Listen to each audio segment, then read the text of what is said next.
Assalamualaikum warahmatullahi wabarakatuh. Pemirsa, teman-teman yang berbahagia, kita mendapat laporan dari teman bahwa ada teman yang kena gangguan di sekitar belakang sekolah SMK Udanawu, area lain, bukan di area sekolah. Yang pertama ada orang yang ngetok pring, kemudian sakit meninggal, kemudian dia juga tidak tahu kalau tempat itu wingit, kemudian dia datang motong kayu sengon, kemudian perasaannya dia niku seperti ditapuk bibirnya gitu, langsung mencele gitu pemirsa. Jadi kita datang ke situ, nanti biar Astra yang ada di situ memberikan maaf, kemudian sembuh. Terus kalau bisa Astranya jangan seperti itu. Nanti kalau sering-sering ganggu kan kasihan kepada masyarakat. Kalau dia nanti tidak mau pergi dari situ, nanti musuhnya saya yang melawan itu, harus saya pindah dari situ nanti ya. Ini saya bertemu dengan mbahnya itu, katanya memang daerah sini wingit, arealnya banyak yang ada astralnya gitu. Yang wingit itu pun dia sekitar ini ya. Ini itu nguilan wingit sampai sempu. Oh, atau sempu atau pondok nih kok? Pondok. Teng area kali-kali itu kathah nggih Pak nggih. Sedaya mawon pisan wong dirayuk mawon. Kita dirayuk mawon. Wis pokoke ra ngarani. Tulungan nggih. Tulung. Niku sing kondang niku Mbah sinten sing Mbah Bodong niku. Demite Mbah Bodong ngoten. Mbah Bodong. Niku merupakan apa niku tiyang ngoten nggih? Tiyang. Yang biasa macak wali napa macak wong Jawa sing diru. Wong Jawa biasa nggih. Nggih lek pun kenal ngoten kotangan sami tangkreti. Ngoten nggih. Nggih, terus jenenge. Jenenge ngoten nggih. Mbah ngoten mawon. Masul. Ngakan masul. Wis kita mulih le, udang wayah mulih. Wengi gek mulih. Wayah salat-salat kono. Jane nggih meneh jane nggih. Oh nggih nggih. Iki ngene pitik niku. Oh pitik. Pitik Mbah Bodong pitik. Oh, jadi cara njipuk pitik ngoten jenis nesu Mbah Bodong nggih. Ya pokoke pun keluar ngriku nggih asal, ngriku mboten asal ngriku. Oh, pekel nggih banyak enten mameti pitik enten Pak. Enten pitik. Jadi ngono pitik nggih. Liyan Mbah Bodong mboten enten malih Pak. Iki lho dereng kenalan jarang iki niku. Mboten jenenge mboten roh liyan Mbah Bodong. Mbah Bodong iki. Mbah Bodong tok dadi area niku termasuk napa niku sing nguasani Mbah Bodong niku nggih. Pokoke mengke samang rayuk mawon saentene ditulungan. Nggih, sepura. Nggih. Ya mawon. Nggih, kabeh meng manusa kan ndak roh Mbah lek tempat enek gone ora wong kan ndak roh Mbah. Sosok syukur ngetok, kadang-kadang nguyuh syukur nguyuh ngoten kan terus akhirnya terus enek walate terus manusa keganggu. Niku pun nembe-nembe niku korban kalih lho Pak. Ngetok pring ngoten langsung teko Mas sedo terus akhirnya setunggal ngetok kayune niku langsung pas ditapuk cangkeme lambene menclek ngoten Mbak. Mungkin nggih. Samane niki gawe perplan niku diterusi kancane ngoten mboten kenging. Nggih. Oh. Malah muak nggih tapuk nggih mencre cangkeme nggih. Nggih nggih. Wah nggih. Napa lek delok tekone niku jarene nggih mboten miso-miso nggih mboten ngomong apa-apa ngoten critane niku malane. Oh nggih. Pun duangu Mbah Bodong manggon teng mriki Mbah. Kan kecilan jenengan. Engko jarang enten. Kecilan dereng enten nggih. Critane yang sepasian. Berarti umure ratusan tahun Pak niku. Nggih. Ratusan tahun nggih. Oh, jadi jenengan dereng lahir men mriku pun wonten. Pun wonten. Oh, nggih. Jadi tiyang mriki kabeh pun sumerep mriku jenenge Mbah Bodong. Cara nggih kula nuwun. Kula nuwun, permisi Mbah, kula teng saben pun ganggu kula ngoten nggih. Nggih. Oh, nggih. Lek wit niku mboten enten nggih jenenge. Wis ya mek. Mboten ditunggu rene kok. Wit kok nggih. Lah kene wit gudi niku. Kadang niku enten sing ngono. Sampai kesurupan nggak sekolah ini. Oh, sekolah sampai kadang kesurupan nggih. Nggih. Oh. Kok iso mlebu ta mriki nggih? Itu kok cara anu nggih. Yang sobo. Oh, sing kesurupan niku anu Pak nggih, napa niku? Cah wedok cah lanang apa lanang wedok ngoten. Tidak ada jalan bisa tri. Oh, berarti niki mboten nyawang niku wedok lanange nggih kena gangguan nggih. Oh, nggih. Nggih, sopi Mbah kula mengke tak metu kilen, dan niki ketang jalan kan mboten enten Mbah. Nggih niki. Dan buntu saben-saben Mbah. Kale kan angel niki. Kalau nyasar-nyasar kangelan Mbah niki Pak. Nek Mbah Bodong niku wonten gawane pring. Pring. Usar pring nggih leres niku wau. Iki informasi ini teng ngetok pring lho Mbah, langsung pecah Mbah. Teko Mas umur langsung geblak kesurupan apa tek ndeleming. Bar ndeleming langsung mati ngoten Pak. Enten katesan mengke enten etane ngoten mengkilani ngoten nggih Mbah Bodong. Oh nggih, dadi niki kilen sekolah niku. Enten sing ngono wageng. Nggih, karo. Lan itu jalan, Mbah. Krepen. Oh, lepen to niku. Walah, nggih nggih. Jadi lurus lepen iki berarti niki. Nggih. Oh, nggih nggih. Sing bocong niku nggih enten lepen. Oh, nggih nggih. Nggih nggih. Kan sing ngene enten lere ngoten. Lere niku, oh nggih nggih lere teng lepen leres Mbah niku. Nggih biasane ngoten niku teng rungkut-rungkut teng lepen panjenengan nggone. Tapi kurang ngrasa teng mriki nggih mriki mawon wonten tapi katanya sing jarang burine sekolahan Mbah niku. Daerah niku bawa mriki bukan Nggih kan nggih. pun kutone. Nggih kutone dalan raya carane nggone wong mlaku-mlaku nggone astra mlaku-mlaku Mbah. Tapi kadang-kadang lek dalu ki mlebu-mlebu teng area sekolah niki ngoten lho. Dalu lek siang boten kuwon. Jarang lek siang niku. Ya mungkin mengke kula suat mriko lek saged lek purun kula boyong lek ora purun ben niku asalkan boten ganggu mawon. Nggih, kula tak mriko sepatut mangke sing teng mriku ngesakne Pak. Wong yo ora masalahane ora perkara lho. Ya tak mbok cangkeme di sini itu kan ngesakne Pak nggih. Atau mawon atur nuwun kali jenengan informasi jenengan nggih. Mungkin jenengan lancar nyambut damel sehat. Amin, ya alamin. Siapa yang dipun ngomong anak putu Mbah nggih. Matur suwun. Amin Nggih. Terus nggih Mas dongane lancar sebarane. Nggih sampun Mbah, matur suwun nggih. Rasan nggih. Assalamualaikum.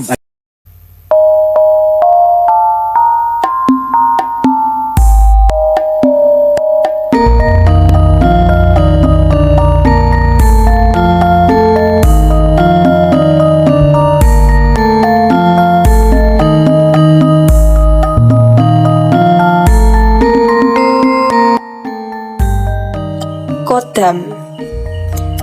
Kodam apabila mengambil dari kosakata bahasa Jawa hanya satu kata yang disebut perewangan, yang artinya adalah sosok makhluk halus yang tidak kasat mata. Dengan keyakinan ilmu dan kauruh Jawa, kata kodam itu hanya bantuan perewangan yang tidak dapat dilihat oleh mata kecuali yang memiliki itu sendiri, atau orang lain yang mempunyai kepekaan daripada indera batin atau indera keenam atau ilmu penerawangan batin. Yang disebut dengan penerawangan adalah makhluk apapun yang berwatak atau berwujud halus yang sengaja berkeliaran mencari pergaulan dan juragan. Sosok kodam juga suka berteman dengan sesama kodam. Selain itu juga senang berteman dengan manusia. Sosok kodam kalau dibaca dengan kata perewangan artinya adalah bantuan. Berarti makhluk apapun yang mendampingi dan membantu manusia itulah yang bisa disebut kodam, walaupun toh itu dinamakan korin. Sehingga ilmu Jawa lebih mudah untuk menyebut atau mengklarifikasikan tentang kodam. Jadi tidak berdele-dele, sebut saja perewangan atau bantuan. Karena itu juga makhluk Tuhan yang diberi kehidupan oleh Tuhan yang berbentuk makhluk halus atau bayangan. Jadi kesimpulannya, jika dilihat dari kauruh Jawa, bahwa kodam itu hanya bantuan atau perewangan. Semua makhluk halus yang berdampingan dengan manusia yang bisa disuruh oleh manusia atau tunduk dengan manusia, ini disebut dengan kodam, baik itu jin, setan, dan sebagainya. Sosok perewangan tentu sifat-sifatnya tidak jauh berbeda dengan sifat manusia, bisa bertindak baik, juga bisa bertindak buruk atau murka. Setiap kodam pasti punya nama atau ciri, tinggal kita bisa mengenal atau tidak. Namun juga ada kodam yang sengaja tidak memberitahukan namanya atau merahasiakannya dari manusia.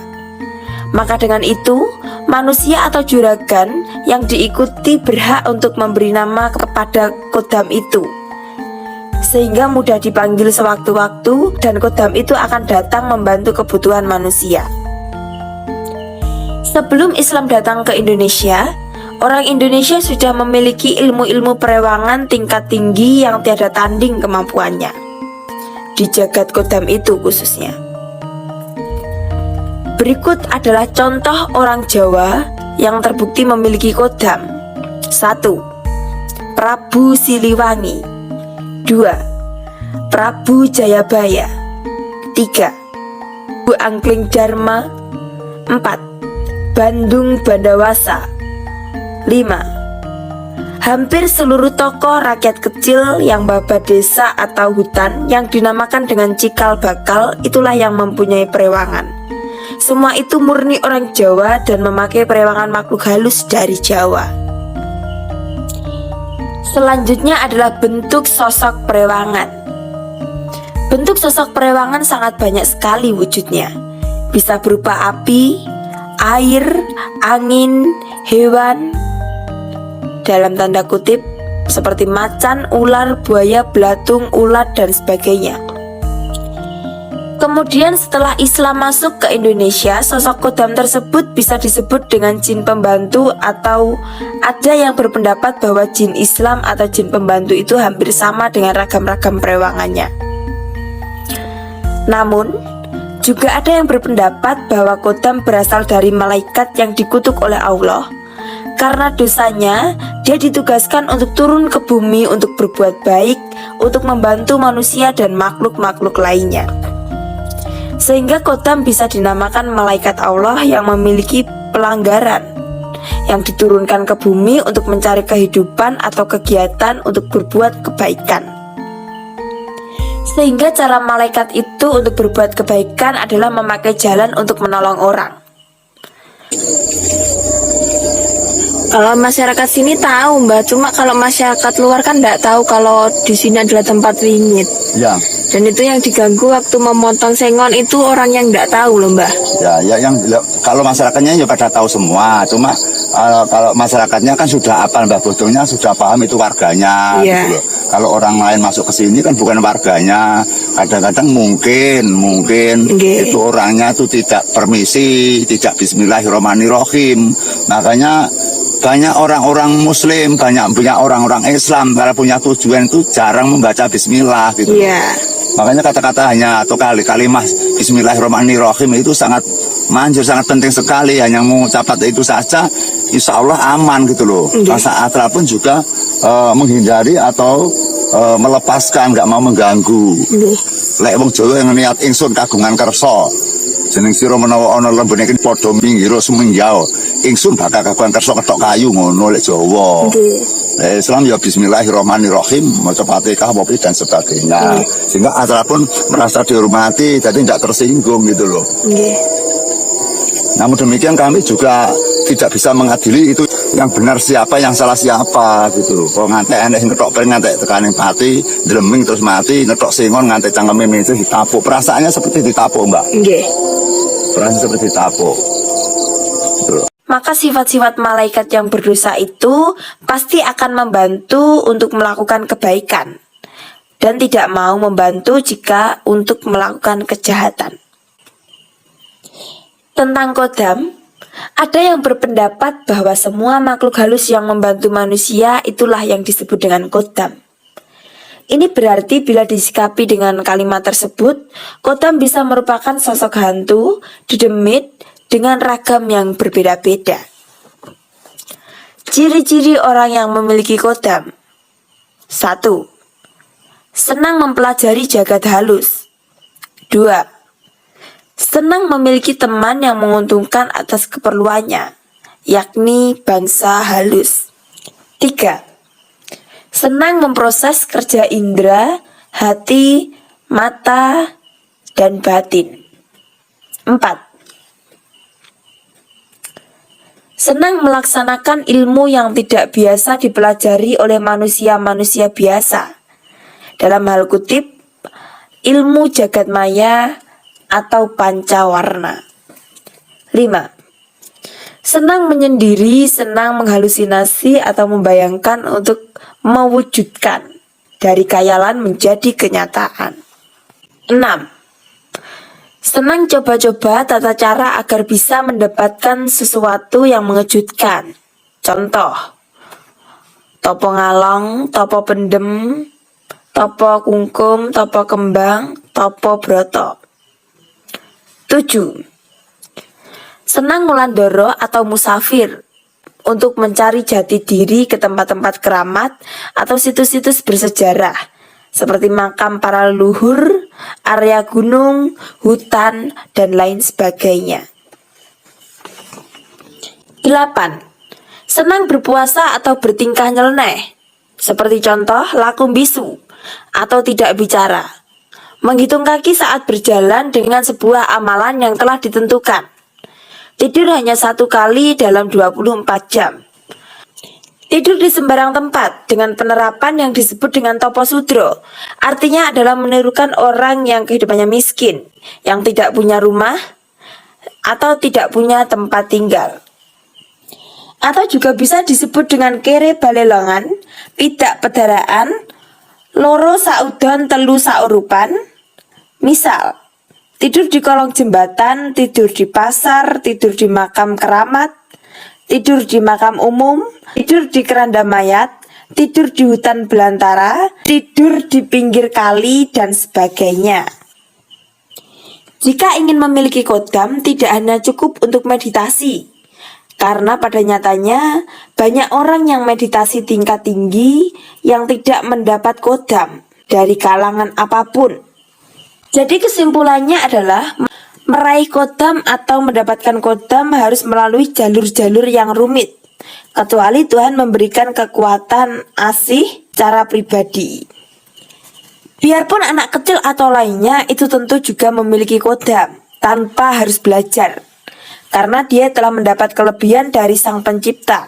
Sedangkan kalau orang biasa pasti melalui beberapa cara atau beberapa langkah dan tata cara yang melelahkan. Kodam seperti halnya makhluk halus yang tidak dapat dikendalikan, bergerak semaunya sendiri, bisa datang dan pulang tanpa berpamitan. Itulah kodam, yang dari malaikat bisa dipanggil sewaktu-waktu dan bisa dibuang sewaktu-waktu, karena kedatangannya bukan berbentuk malaikat, seperti halnya makhluk halus yang tidak dapat dikendalikan atau bergerak semaunya sendiri. Dia bisa datang dan bisa pulang tanpa berpamitan. Namun kodam yang dari malaikat, dia bisa dipanggil sewaktu-waktu dan bisa juga dibuang sewaktu-waktu. Kedatangan kodam malaikat bisa diperoleh dari ilmu penarikan malaikat itu sendiri. Namun demikian kita tahu bahwa malaikat seperti halnya tidak dapat dihitung jumlahnya, dan manusia tidak akan pernah mampu menghitungnya, karena jumlahnya ribuan bahkan miliaran, yang tidak dapat dihitung seperti debu yang bertebaran di bawah angin di seluruh jagat raya atau alam semesta ini. Kesimpulannya teman-teman, kodam yang berasal dari malaikat bisa dipelajari dengan laku yang sangat berat. Namun biasanya yang berasal dari malaikat tidak mau menunjukkan bentuk sosok aslinya.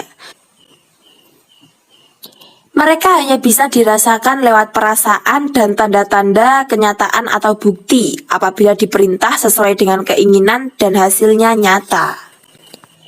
Kodam yang berasal dari malaikat akan mempengaruhi kewibawaan seseorang.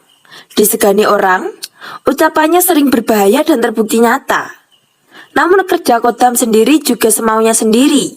Kalau dipanggil kadang-kadang juga datang, kadang-kadang juga tidak datang. Kadang berhasil dan kadang tidak berhasil. Mengapa demikian? Karena sosok kodam dia juga adalah makhluk-makhluk Tuhan yang tidak suka diatur atau semaunya sendiri. Namun kodam malaikat akan setia apabila sosok pemilik kodam itu memperhatikan dia, memberi informasi atau mengajaknya bicara atau mengajaknya berinteraksi atau sembung rasa. Selain itu juga kodam malaikat juga lebih senang jika disajikan puasa laku yang khusus. Dengan begitu kodam malaikat tersebut akan lebih setia kepada orang yang diikutinya.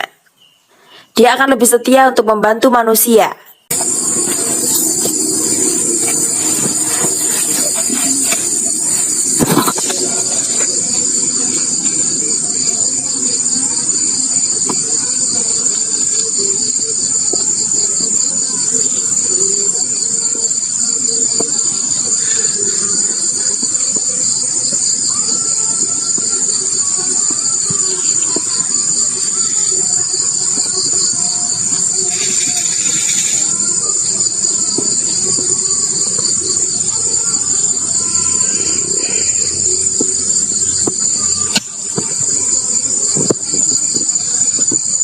Mbak Potong, temui aku.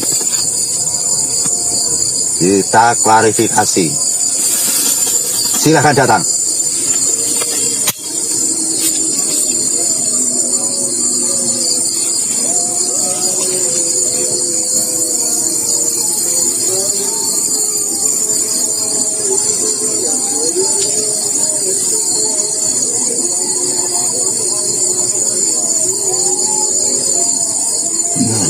kita nanti Mbak. Nggih. Saya undang ini Mbak. Biasanya saya nggak pernah undang. Iya.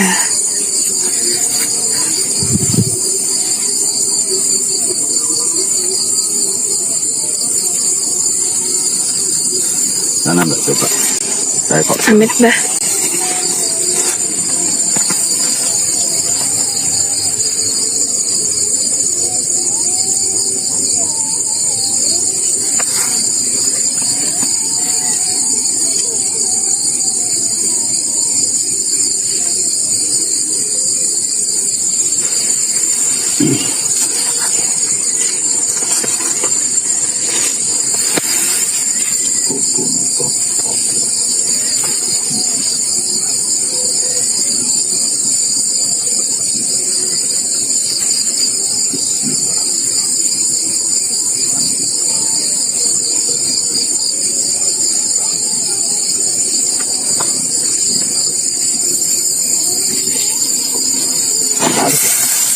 Ayo keluar. Keluar.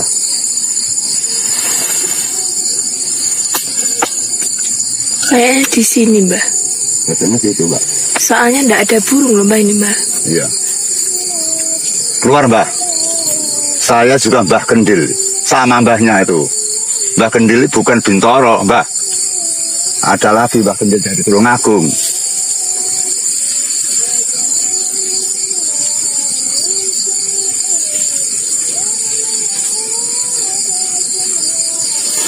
Silakan. Saya siap menghadapi apapun. Wujud. Mau jalan? Ayo datang. Hadir. Saya tantang kamu, Mbak. Jangan bikin heboh. Jangan nyiksa manusia. Apa salahnya orang bekerja diganggu tapuk cangkem ini lho. Mbok dene mblo ayo kebirit-birit kok ndak mbok tapuk cangkeme lho. Tak boleh itu. Kita sama-sama hamba Allah itu. Kita harus saling menyayangi, saling mengagumi, saling menghormati sesama hamba Allah. Jadi jangan seperti itu. Atas kesalahanmu, kamu akan saya buang ke alam jagat raya, jagatnya Tuhan nanti Mbak. Akan saya buang ke jagat gaib. Saya buang kepada jagat Poncomoyo nanti kamu.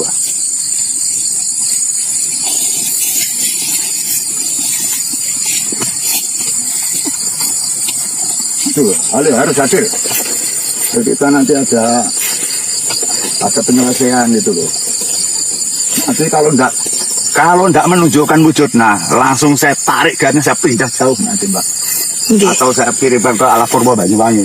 Nggih. Saya di sana juga lama Mbak, di Alas Purwo. Iya, Mbah. Jadi sudah tahu ruang lingkup sana itu, cara meletakkan roh atau meletakkan apa itu asal ke sana, tahu tempatnya gitu loh. Nggih. Saya masukkan ke dalam gua nanti.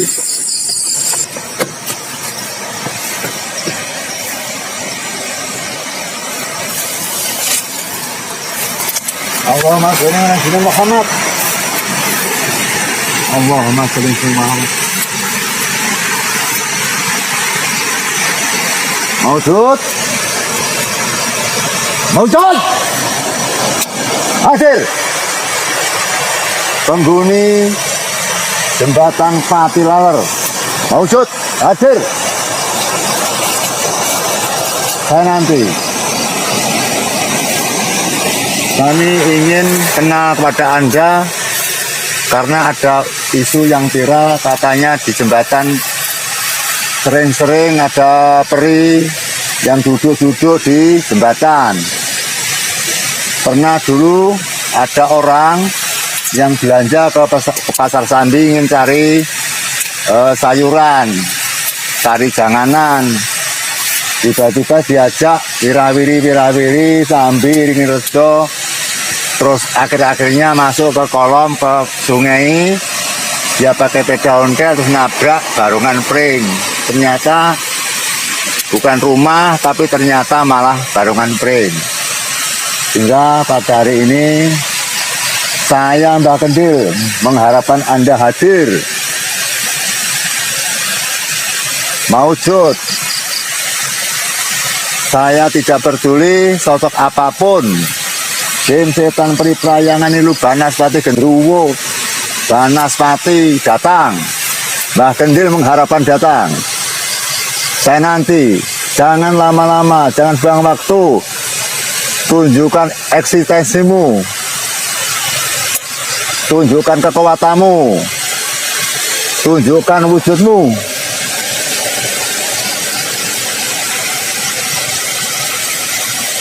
Ini masuk ke lorong jantungnya, Mbak. Di sini ternyata apa itu kerajaannya. Di sini ini kan tikungan, Mbak ini. Iya.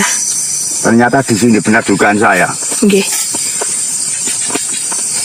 Ayo hadir, hubungi saya, temui saya.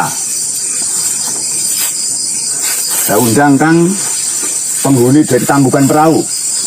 Satu saja.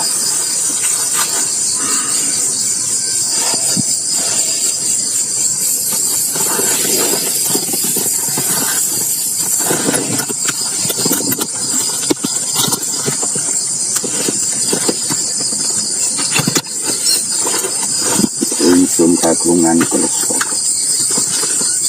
Ingsun kagungan kersa. Jeneng Srami Jiro. Nyawiji marang watak ingsun.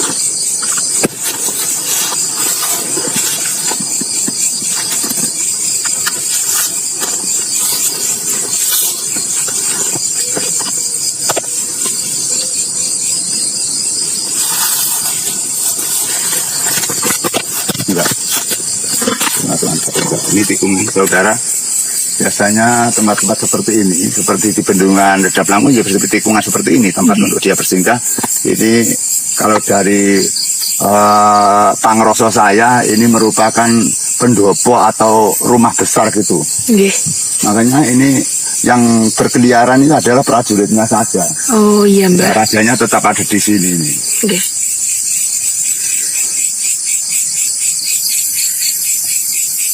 Ini juga tikungan ya. Iya.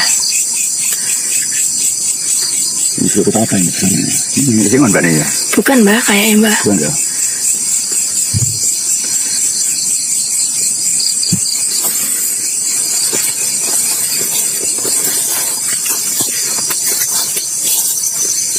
Ayo, Biro, ini rupamu. Biro, buriku pirang-pirang lo, ngetot nih. Ayo, roh tau saiki. Apa? Kene buriku. Ayo Mbah. Sapa nih buriku Mbah? Ketok ora Mbah?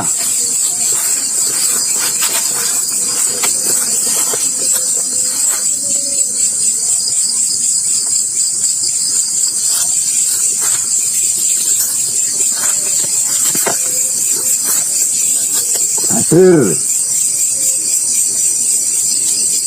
Maujud.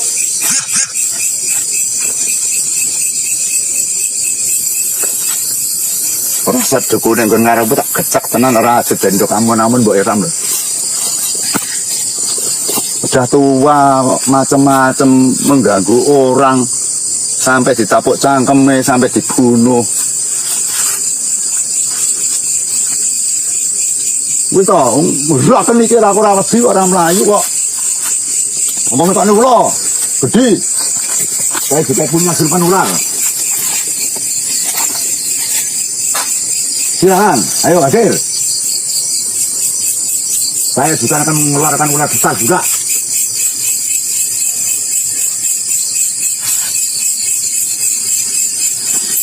Aku biasa numbali ular gede, masyarakat geger tahu kok. Iya. Kok kedulan sulapan mean. Tukang sulap musuh tukang sulap itu gumun. Kowe tukang sulap, aku tukang nyulap. Padha. Niki gone aku roh, mujito. Aku jagate beda iki.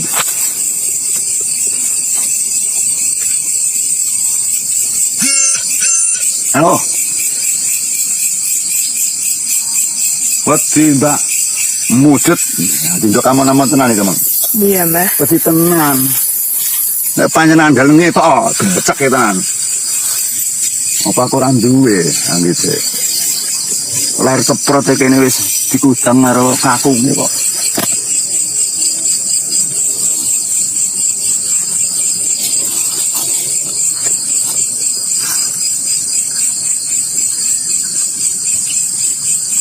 Saya tidak ingin marah, tapi kalau orang cari makan, Mbak, orang cari makan di rumah itu dinanti istri dan anaknya. Iya. Terus kemudian dia sakit, mulutnya di sini buntet pindah di sini. Nah, terus gimana? Nanti kan nggak ngurusin cari makan, kan ngurusi ngobatnya toh, Mbak. Nggih. Nah, Apalagi terus- orang ya, nggak punya, Mbah nggih. nggih. Sujune kok enek pini sepuh sing iso nambani. Nggih. Lah pomorene sing iso nambani premesakne to. Sujune enek pini sepuh, ditambahne teng daerah kula mriko duka Bu Sinten. Informasi ini pun mari, Mbak. Nggih, alhamdulillah, Mbah nggih. Mari. Tapi aja ngono neh menurut maksudku. Nanti saya beri pelajaran, saya kasih perspektif, Mbak. Saya dengar lagi kok di sini ada orang yang korban lagi. Saya sudah tidak sabar, langsung saya masukkan ke dunia jagat lain tuh. Itu sudah tidak bisa keluar, Mbak. Nggih. Itu sudah tidak bisa di hidup di dunia ini. Nggih. Sudah punya jagat sendiri itu nanti.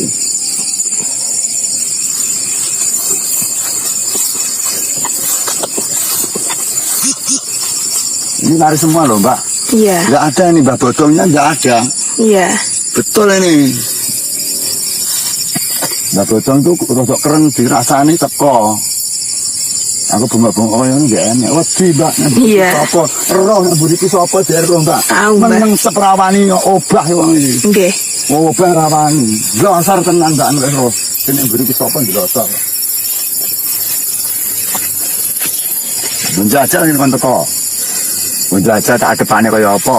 Kewatane milik roh.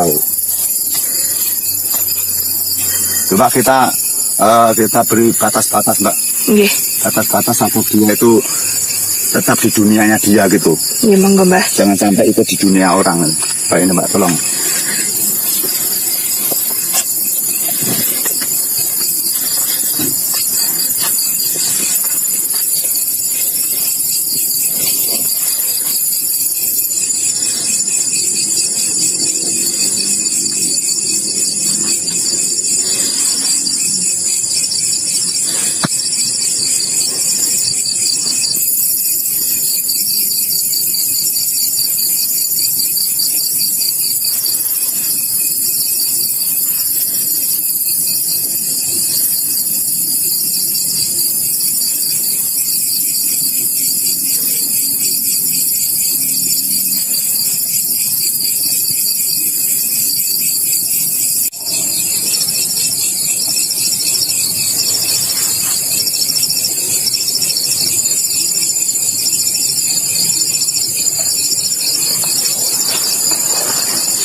Allah.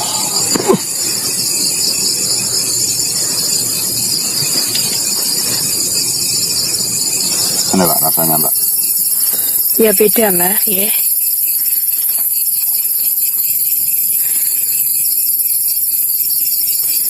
Tapi namanya astral atau jin itu sosok nipu, Mbak. Iya. Kesarannya dia lari, nanti datang lagi itu. Jadi tidak seperti manusia kalau sudah tahu apa salah itu ya sudah apa itu kapok ya kapok. Nggih. Sehingga kesimpulannya, orang yang memiliki kodam malaikat haruslah orang yang berbudi luhur, orang yang jujur, orang yang lurus dan benar jalannya, termasuk yang ibadahnya tebal, ketakwaannya yang handal, agamanya yang kuat, serta ucapan dan hati harus sama. Sehingga kalau tidak kuat, akan tergelincir ke jalan yang sesat, yang berakibat untuk meremehkan, merendahkan, menyekutukan Tuhan atau Allah Subhanahu wa Ta'ala. Maka berhati-hatilah untuk mempelajari kodam-kodam itu. Kodam itu sangatlah berbahaya, Kebutuhan di dunia ini akan mempengaruhi perjalanan ke alam akhirat untuk menuju surga nanti. Namun bila benar penerapannya untuk menolong sesama, justru akan mudah dalam perjalanan ke alam akhirat atau surga. Keuntungan bagi orang yang memiliki kodam. Yang berdasarkan ketakwaan yang superpower, mereka akan dikagumi orang. Mereka bisa menolong orang dengan baik dan segala permintaannya akan mudah diraih. Namun apabila salah dalam pelaksanaannya atau salah tindakan, maka orang tersebut akan celaka. Setidaknya dia akan kena hukuman yang sangat berat di alam penantian, atau alam kubur, atau alam perjalanan. Namun bagi orang yang bertindak baik, lurus dan benar, suci dan terpuji, menolong tanpa pamrih, tanpa mengharapkan imbalan, adanya ikhlas, ridho, dan pasrah sumarah kepada Tuhan, maka hasil pertolongan itu akan menghasilkan serpihan-serpihan permata yang berupa amal kebaikan yang bisa dinikmati di alam perjalanan nanti, atau di alam lain, atau di alam surga. Memiliki kodam tergantung kepada niatnya. Banyak tokoh-tokoh yang menggunakan untuk kebaikan atau penyebaran kebenaran berdasarkan ketakwaan. Tidak perlu kami sebutkan tokoh tersebut. Siapa tokoh itu kalian pasti tahu sendiri. Dalam pemilikan kodam di saat ini, utamanya di dunia maya, sangat banyak sekali penggemarnya atau ingin memiliki. Namun di balik itu banyak resiko-resiko yang berbahaya. Teman-teman, demikianlah uraian kodam dari kami yang bersumber dari beberapa sumber yang telah kami peroleh, dengan narasumber utama adalah Mbah Kendil Jopo Montro. Semoga melalui uraian kami ini bisa menambah pengetahuan teman-teman semua, bisa menjadikan hiburan yang bermanfaat bagi teman-teman. Kawan-kawan semua, tidak lupa saya selalu mengingatkan, bagi kalian yang belum subscribe, silahkan di subscribe channel ini supaya kalian tidak ketinggalan video-video terbaru dari kami, terkhususnya video-video tentang kebudayaan kita yang diwariskan dari nenek moyang kita semua. Semoga video ini bermanfaat teman-teman. Terus ikuti video kami selanjutnya supaya kalian bisa tahu info-info terbaru dari Mbah Kendil Jopo Montro. Cukup sekian kami akhiri, sampai jumpa di video kami selanjutnya. Wassalamualaikum warahmatullahi wabarakatuh.